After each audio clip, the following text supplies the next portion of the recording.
Bonsoir à tous, on va commencer ce nouveau Café des Lyonnes, ce premier Café des Lyonnes en version live. Bonsoir Colline. Bonsoir Alexandra. Nous sommes à l'Intercontinental, l'Hôtel Dieu qui nous reçoit. Je remercie Madeleine Vervaude qui nous accueille une fois de plus dans ses locaux magnifiques. Et alors en plus ce soir, on est dans un lieu historique, on est dans la salle du Conseil. Tout à fait, en plus symbolique pour moi par rapport à mes livres, puisque l'Hôtel Dieu a quand même sa part importante dans mes histoires. Exactement, voilà. Donc Colline Gattel, vous êtes romancière. C'est bien ça. Voilà, et donc on va faire ce Café des Lyonnes avec vous aujourd'hui, dans sa version donc un petit peu originale, dans sa version live, avec des invités. Et on va pouvoir parler évidemment de vos romans, mais on va surtout parler de vous, de votre parcours, de ce que vous avez fait. Très bien. Mais Colline, première question, évidemment la question traditionnelle de l'émission, est-ce que vous êtes une femme engagée ? Et pour vous, ça veut dire quoi être une femme engagée ? Alors tout d'abord, avant de commencer, je voudrais vous remercier d'être là et je voudrais surtout remercier l'équipe des Lyonnes parce que j'ai vraiment été très heureuse d'être invitée. Ça m'a fait plaisir. En invité des Lyonnes, donc généralement on se retrouve.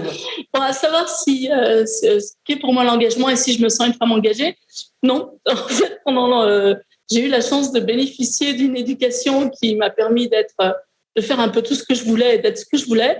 Donc pendant longtemps, je n'ai pas vu la différence. Je me suis pas sentie engagée, j'étais normale, quoi. Et c'est seulement à 40 ans que j'ai découvert que non, tout n'était pas obligatoirement simple.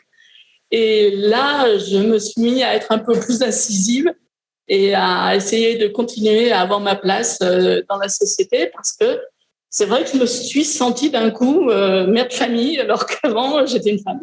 Donc voilà. Et donc, l'engagement, oui, maintenant, je l'ai à travers mes livres et puis je l'ai pour toutes les femmes.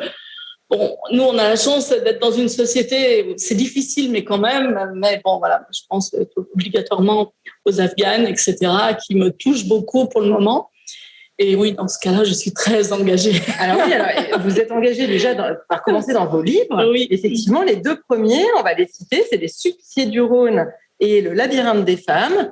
Ils ont plein de spécificités, vous allez nous en parler, mais c'est surtout que plusieurs choses. Ce sont des romans policiers, c'est un peu les experts fin 19e et à Lyon. Oui, et avec les moyens du bord. Parce qu'il faut savoir que fin 19e, rien n'existait, donc il fallait tout inventer. Ah oui, on suit les pas en fait, du professeur Lacassagne, qui est un grand professeur lyonnais et qui a inventé les prémices de la police scientifique finalement. C'est ça. C'est qu'en fait, c'était un anthropologue et en fait, lui avait le souci de l'identité avant toute chose. Il faut savoir que les gens n'avaient pas de papier d'identité. Donc, il voulait à l'époque que toute personne découverte, décédée, puisse retrouver dignement sa place et être identifiée. Donc, de là, il a voulu chercher à avoir des moyens parce que, bon, il faut voir que le bateau morgue, je ne sais pas si vous êtes tous tout au courant, mais il était devant la porte, là, en face à l'Hôtel Dieu, amarré sur le quai. Et c'était une vieille plate qui avait été transformée avec un bâtiment qui avait été construit dessus.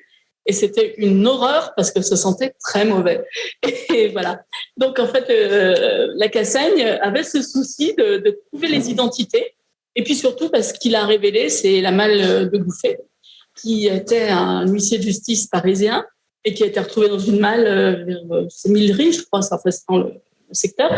Et il partait, il allait partir à la fosse commune, puisqu'il était très, très abîmé quand le corps a été trouvé.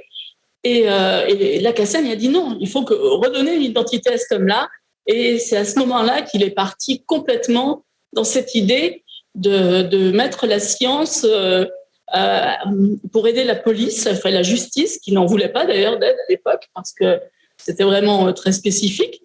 Et là, il a fait une autopsie du corps, et il a découvert que cette personne avait eu un accident, et donc en recoupant des disparus qui paraissaient quand même avoir un niveau de vie assez intéressant, il est arrivé à cet huissier qui avait disparu et qui avait été abusé par un couple d'escrocs.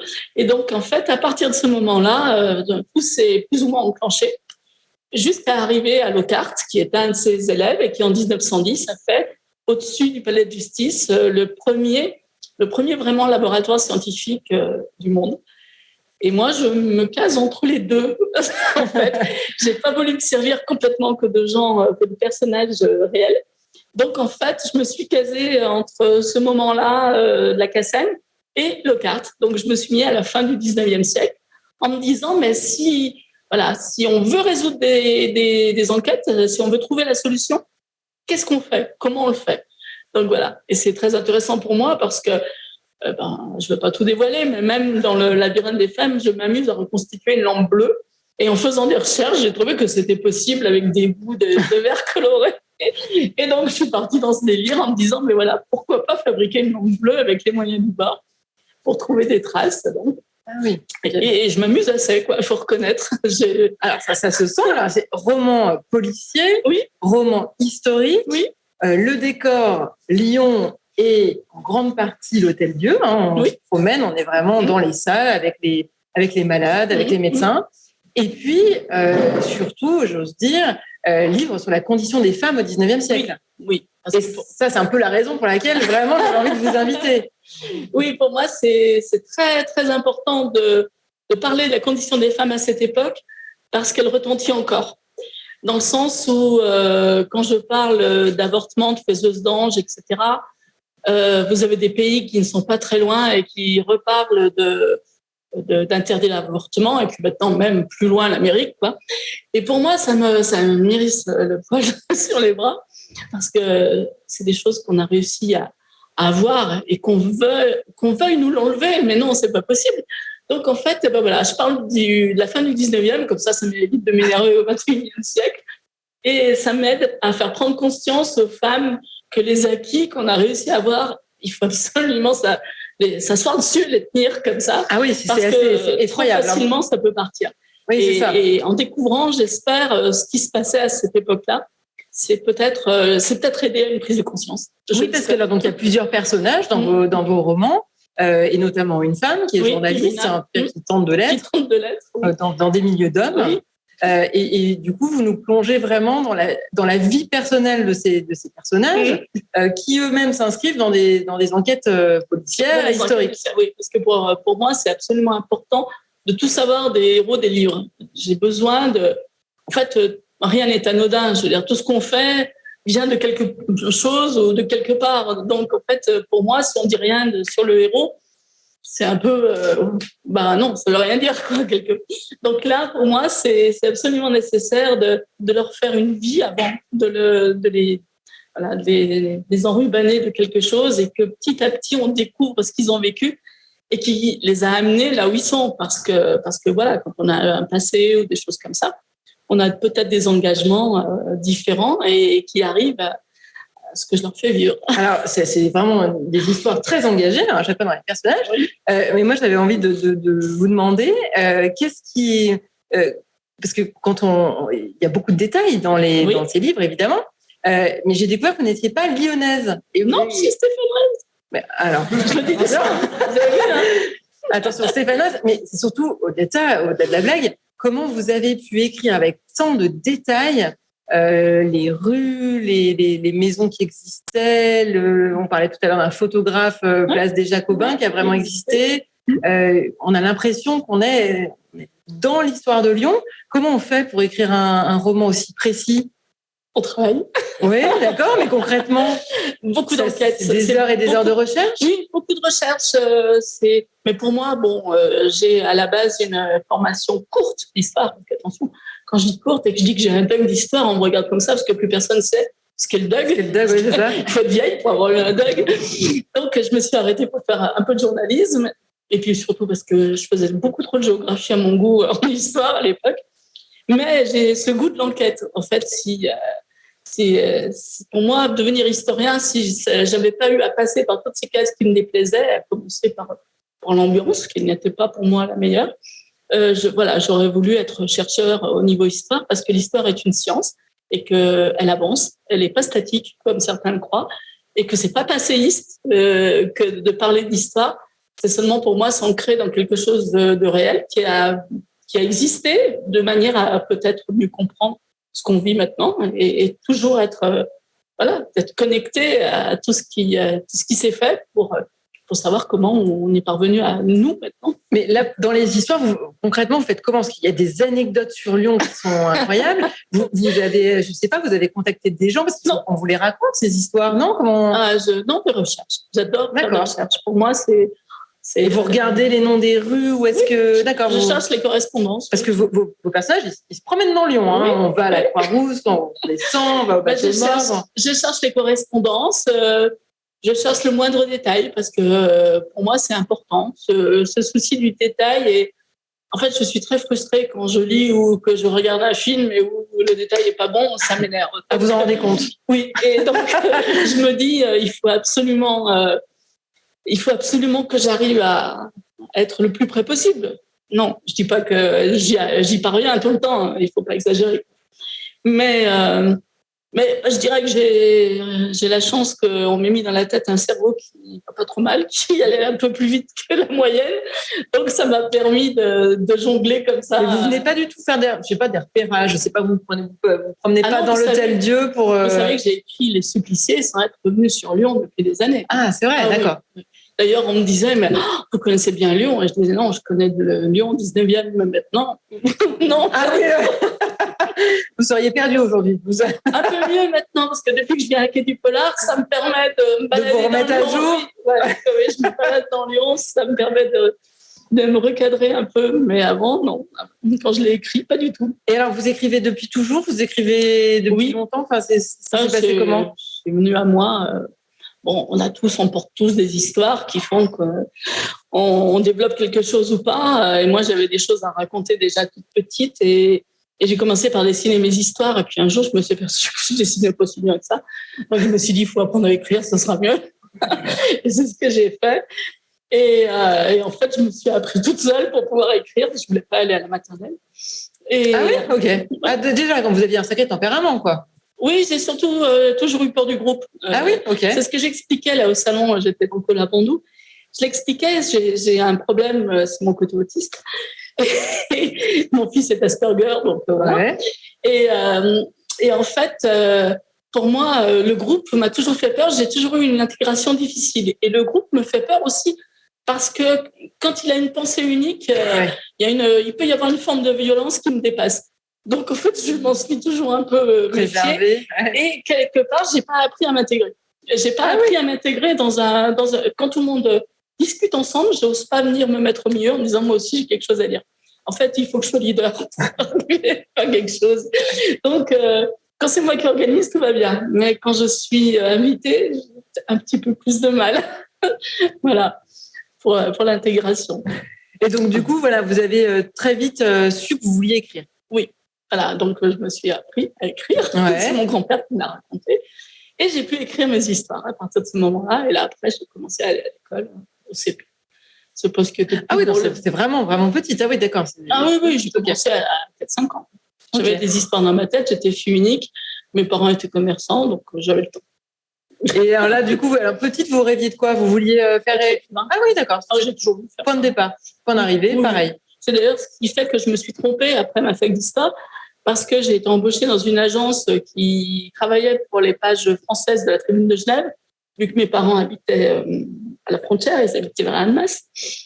Et là, je me suis complètement trompée parce qu'en fait, je pensais vouloir être journaliste et pour la presse écrite. Oui, bien sûr.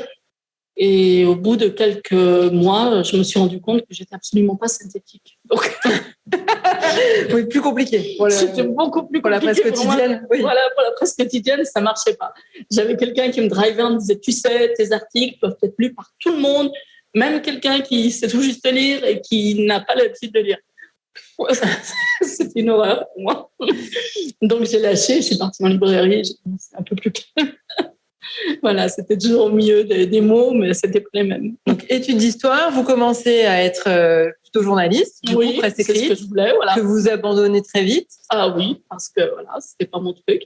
Et là, j'ai fait un petit peu dans la librairie, et puis dans la pub, et puis plein de choses, et j'ai fini en brocante, alors vous avez qu'à voir. Ah, vous avez testé des choses, vous tourniez autour. Je crois que oui, depuis que je suis née, mon but est de tester, parce que j'ai qu'une vie, donc il faut bien que j'en fasse quelque chose.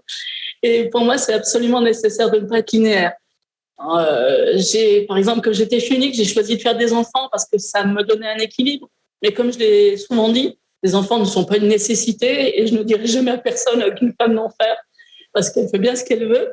Mais j'ai toujours dit aussi que mon père voulait que je sois avocate et si je l'avais été, je pense que je n'aurais pas fait d'enfant parce que j'aurais pas pu tout faire, en fait. Ah oui. Voilà, donc c'était des choix. Donc ce que j'ai fait était toujours par rapport à mon mental du moment.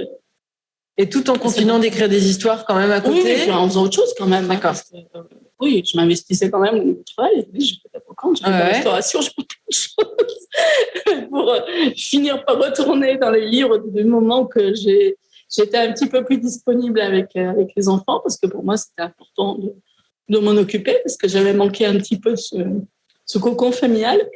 Donc, voilà, et j'ai toujours continué. Puis quand mon dernier a été un peu plus autonome, j'ai dit, maintenant, voilà, je reprends tout ce que j'ai aimé faire, que je faisais quand même, mais en plus ralenti. Et maintenant, je reprends complètement à fond ce que j'ai envie de faire. Sachant que, pour moi, décider d'avoir des enfants les élever, c'est aussi une tâche qui est noble et qu'il ne faut absolument pas rabaisser parce que chacun ses choix. Mais voilà, j'ai deux filles qui n'ont fait que 2 enfants et je leur dis, mais c'est très, très bien, n'en faites pas plus si vous ne voulez pas. Et les autres n'en vont pas et c'est très bien. Je ne suis pas la tête d'une grande famille de petits-enfants. Je ne les ai pas éduqués, je les ai éduqués pour qu'ils soient libres. Parce que ça, pour moi, c'est hyper important. C'est ce qui est important. Ouais.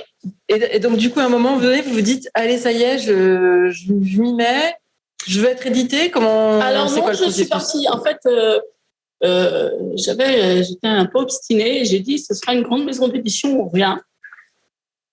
Voilà, c'est pas que je m'optais, mais presque.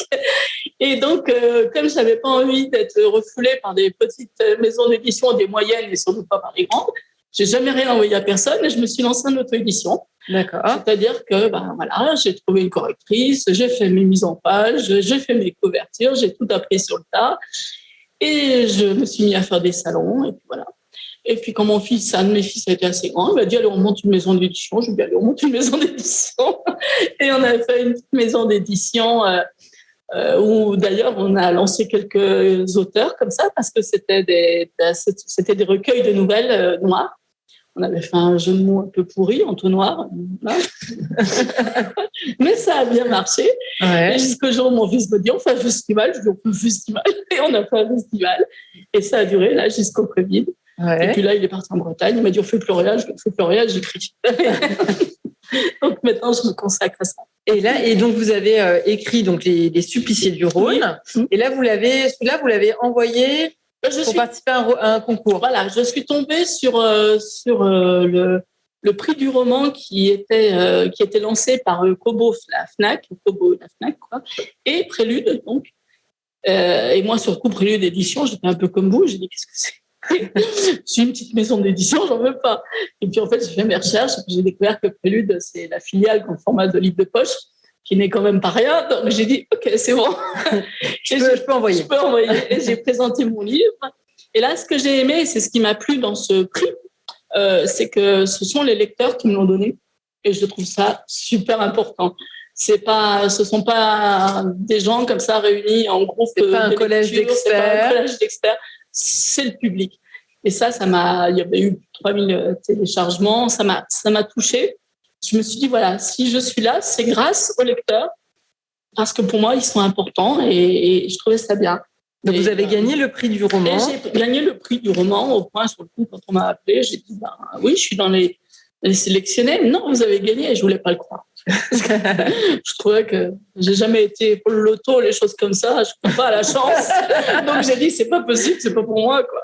Et puis voilà. Et donc là, c'est finalement une nouvelle aventure dans l'aventure qui commence. C'est ça. Là, je suis passée donc chez Prélude, livre de poche. Voilà, non, vous êtes édité, donc les Suppliciés du Rhône, le Labyrinthe des femmes. C'est ça. Et puis là, il y a un 3e roman qui arrive. Qui arrive en mars, logiquement, pour qu'il y ait du polar. Donc l'année prochaine. Voilà. Et qui se passe un petit peu moins à Lyon. Là, j'ai fait un peu, je suis partie en Allemagne. Ah oui, d'accord. On va découvrir. Voilà, l'Allemagne de la fin du 19e et puis surtout les sanatoriums, parce qu'il a eu la mauvaise idée de tomber malade. Et en fait, à l'époque, il n'y avait pas de sanatorium. Autrive n'avait pas ouvert, il a ouvert qu'en 1900. Donc, en fait, je me suis dit, il faut que j'aille à l'étranger et je suis allée en Allemagne. Et alors, le milieu de l'édition, des écrivains, etc., c'est la place des femmes, c'est facile. On en parlait tout à l'heure. Mais comme je disais tout à l'heure, à 40 ans, j'ai découvert que j'étais plus une femme, mais plus une mère de famille. Et là, en tant qu'auteur, je découvre le côté très difficile, souvent, des auteurs femmes d'un certain âge, parce que je ne veux pas vous le cacher, j'ai 61 ans. Et en fait, je me suis dit, mais pourquoi les auteurs hommes me parlent rarement, ceux qui ont mon âge? Et là, j'ai eu ma petite réflexion et je me suis dit, mais tout simplement parce qu'en fait, ils parlent à des auteurs qui ont la trentaine et toi, tu n'as pas la trentaine. Donc, pourquoi ils te parlent moi? Parce qu'en fait, je pense que dans leur esprit, ils se disent que s'ils me parlent trop, je vais peut-être avoir l'impression que, voilà, quoi, il y a un truc, ils peuvent me draguer. Et comme je ne suis plus dragable, ils préfèrent pas me parler. Et moi, j'étais là, mais c'est pas normal, quoi, parce que j'avais ma petite collègue qui a gagné le prix cette année, qui est enceinte de 8 mois, et tout le monde lui parlait. Je dis, pas moi. Et en fait, je pense que c'est un peu ça. Voilà, c'est comme je vous le disais tout à l'heure, j'appelle ça le petit machisme ordinaire de la vie courante. C'est-à-dire que ce sont des petites choses comme ça. On n'y prend pas garde, mais elles existent. Et en fait, du moment que vous arrivez à la soixantaine, vous n'allez plus vraiment intéresser, mais très bien d'ailleurs, parce que comme je l'ai dit, je suis bien avec mon mari depuis 35 ans, donc ça va. Mais en fait, là, c'est très marquant parce que ça m'a posé question. Je me suis dit, mais pourquoi? Mais en fait, tout simplement que c'est comme si on était des objets qui n'attendions qu'une chose, c'est de se faire draguer par un homme, mais ne pas pouvoir copiner avec, parce que c'est pas possible, quoi, tout le monde sait ça. Donc c'est assez drôle. Voilà, je fais cette petite aparté parce que je l'ai vécu et ça me paraît toujours bizarre. Mais alors, par contre, sur le côté entre écrivains, oui. Est-ce que c'est plus difficile pour une femme de se faire sa place dans le milieu de l'édition, je pense, ou c'est difficile pour tout le monde? C'est difficile pour tout le monde, mais je pense qu'après, du moment qu'on a commencé, il me semble que les hommes avancent plus vite. On parle d'eux beaucoup plus rapidement. On parle de certaines femmes, mais c'est très long. Et les hommes arrivent en fait, ils ont une sorte de soutien souvent entre eux qui fait que ça passe plus vite. Mais c'est pas systématique. Hein. Je vais pas non plus pleurer. Je m'en sors bien, c'est bon. Mais voilà, c'est vrai que j'ai parfois un peu ce sentiment que les choses sont peut-être un peu plus difficiles pour une femme. Qu'est-ce que vous donneriez comme conseil pour les femmes qui auraient envie de se lancer dans l'édition? De le faire. De faire. En fait, de toujours essayer. Il faut jamais rester sur des échecs. Il faut toujours essayer. Et puis surtout, alors même sans être édité, moi, mon mot absolument que je dis à tout le monde, c'est écrivez si vous en avez envie. Parce que écrire, c'est pas seulement être édité. Écrire, c'est se faire du bien souvent. Et se faire du bien, même avec ses propres phrases, même avec ses fautes d'orthographe, c'est pas grave. Il faut toujours écrire quand on en a besoin, parce que c'est un droit qu'on a et c'est fantastique. Et alors, admettons, on se lance, on se met à écrire, mais du coup, qu'est-ce qu'on en fait? On écrit à qui? On en fait quoi? Comment on sait que son texte vaut peut-être quelque chose? Déjà, vous le faites lire. D'accord. Et vous trouvez même, moi, c'est ce que j'ai fait quand je me suis lancée en auto-édition. Je suis allée au culot et j'ai contacté des chroniqueurs, des chroniqueuses et je leur ai dit, vous voulez mon livre en numérique pour le lire? Parce que, voilà, si vous le trouvez bon, si vous pouviez le dire, ce serait bien. Et c'est ce qui s'est passé. En fait, il faut faire lire, il faut se faire lire. Et là, on voit un peu ce qu'on vaut ou pas. Ouais. Mais ne ou pas, c'est relatif, hein, parce que il y a toujours des écrits qui passent plus à d'autres. Moi, j'ai une façon d'écrire très très protocolaire, très fin 19e, je dirais. Ça plaît pas à tout le monde. Moi, j'ai une lectrice qui m'a dit je lis votre livre avec le dictionnaire. J'ai trouvé ça flatteur. Mais ça intéresse pas tout le monde de lire des livres. Oui, on peut pas plaire à tous les publics. On peut pas plaire à tous les types. C'est pas grave. C'est ce que je disais là pendant le salon. Je veux dire, il y a une dame qui me disait mais moi, j'ose pas le dire, mais j'aime la romance. Mais alors, dites-le. C'est pas interdit d'aimer la romance. C'est pas interdit d'aimer les belles fins et d'aimer les belles histoires. on a le droit. On a tous les droits. Et donc, si on fait lire autour de soi, et là, on vous dit, ah ouais, c'est pas mal, qu'est-ce qu'il faut faire? L'étape d'après, vous conseilleriez quoi? Il faut, parce que vous avez un parcours atypique, vous n'avez pas suivi forcément le protocole. Vous pouvez essayer d'envoyer sur des maisons moyennes, mais toujours vérifier s'ils sont distribués auprès des libraires, parce que si vous n'êtes pas distribué, vous n'êtes pas lu, il faut être logique. Quoi. L'auto-édition, L'auto-édition, c'est autre chose, parce qu'en fait, l'auto-édition pure, on tourne sur des salons, on tourne sur Internet, etc. Et comme, je dirais qu'on a un petit peu plus de pourcentage dessus, pour s'en sortir, on n'a pas besoin d'en vendre autant, quoi. Donc, en fait, on touche un public plus petit, on est plus proche souvent des lecteurs. C'est une très bonne école pour moi. C'est une école qui est vraiment formatrice parce qu'en fait, elle apprend à respecter le lecteur, elle apprend à écouter ce qu'il nous dit. Parce qu'il y a toujours quelque chose derrière la critique. Même s'il y a des moments où ça fait mal, la critique, elle est toujours bonne à prendre parce qu'il y a souvent quelque chose qui est vrai, quoi. Alors peut-être moins violemment que certains le font, mais il faut écouter. Et est-ce qu'il y a des gens qui vous ont aidé dans votre parcours? Est-ce qu'il y a des gens qui ont déclenché des choses à un moment donné, qui vous ont donné confiance, qui vous ont fait aller dans une nouvelle direction? Ou c'est vraiment vous qui avez été tout le temps moteur? Vous le disiez tout à l'heure, là, c'est le moment, j'ai mes enfants, après je me remets à l'écriture. Moi, j'ai mon mari. Voilà, j'ai eu cette chance de rencontrer quelqu'un qui me convient, même s'il a un peu ramé, parce que quand il m'a rencontré, j'étais contre le mariage. Tu m'as demandé un mariage, je lui ai dit non. Parce que pour moi, le mariage n'était pas nécessaire, la vie à deux n'était pas nécessaire. Je voulais vraiment être indépendante et ne pas être brimée. Donc, si je l'ai choisi, c'est parce qu'il le méritait. Elle a été persévérante. Et donc, oui, c'est mon premier lecteur et il m'aide beaucoup. Oui. Donc, c'est lui qui vous a beaucoup accompagné, vous échangez. Oui. C'est mon premier lecteur. Donc, déjà, il me dit bon, il y a des moments, il est trop gentil. Alors là, je passe à l'étape suivante. Mes fils, je lui dis, et toi? Ah, j'adore celui-là. J'ai ah bon, t'es sûr? Bon, voilà. C'est chouette. Mais après, je passe chez des amis à qui je fais lire. Et puis, bon, maintenant que je suis chez Livre de Poche, après, on est lu par notre éditeur, par d'autres, par la directrice, etc. On est lu par un public plus large. Oui, et là, après, on est corrigé. C'est super, quoi. C'est un peu, à vous écouter, c'est quand même un cocon familial, votre aventure. Oui, mais j'en ai besoin, moi, en plus. J'ai toujours besoin d'être rassurée. Donc, oui, c'est une forme, il faut faire un petit cocon, quoi. C'est toujours rassurant. Si on revient sur la place des femmes dans le débat public, vous pensez qu'il leur manque quoi aux femmes pour réussir? On en parle beaucoup, on a l'impression que c'est parfois plus difficile. Vous le disiez en Je veux dire une grosse bêtise d'être des hommes. Oups. Non, c'est pas d'être des hommes, non. C'est de s'affirmer, d'oser se dire que justement, ce qu'elles sont est la même chose. En fait, on va arriver à cette idée de baguette magique. Là, je vais y arriver plus vite. Mais voilà. Allons-y. Alors, si vous aviez une baguette magique, vous feriez quoi pour que les femmes, elles s'engagent plus dans le débat public? J'ôterais le côté sexe, parce que nous sommes des êtres humains, donc on n'est ni des hommes ni des femmes, on est des êtres humains avant tout, on a tous des capacités, on a tous des qualités, on a tous des défauts, et que cela soit ramené à un côté, t'es une femme, t'es un homme, je suis pas d'accord, on n'est pas plus mièvres, ils sont pas plus violents, il y a des femmes violentes, il y a des hommes plus doux, ça n'a rien à voir pour moi, on n'a pas tant de différence que ça.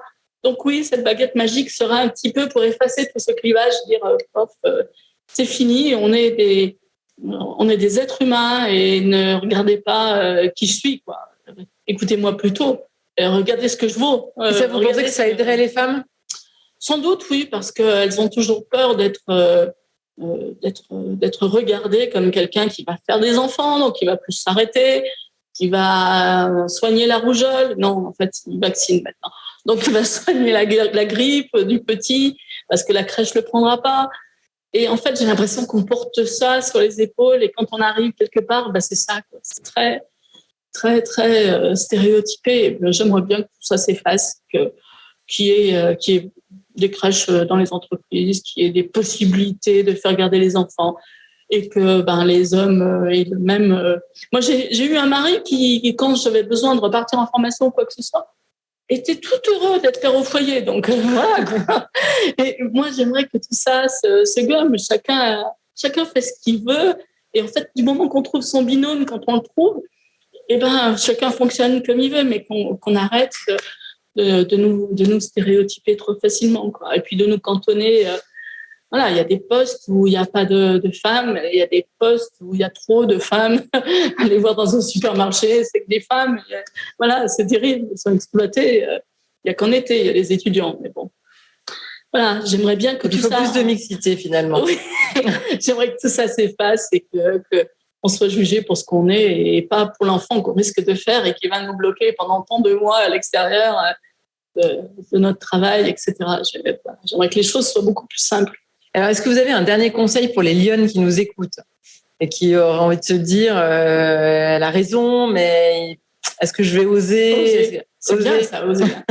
Oser, ouais, parce que tout vous est permis, tous les droits sont là et il ne faut pas se faire limiter. Je comprends que c'est facile de se faire limiter. J'en reviens donc à cette histoire de travail, de crèche, etc. C'est très difficile d'aller se présenter à un boulot et d'avoir quelqu'un qui... Moi, je me souviens, une fois, je me suis présentée à un boulot et la première chose que la personne m'a demandé, c'est si je savais faire des cafés. Et je lui ai répondu, je n'aime pas le café, donc je ne peux pas savoir faire. Alors, sauf pour les lionnes, on fait une exception.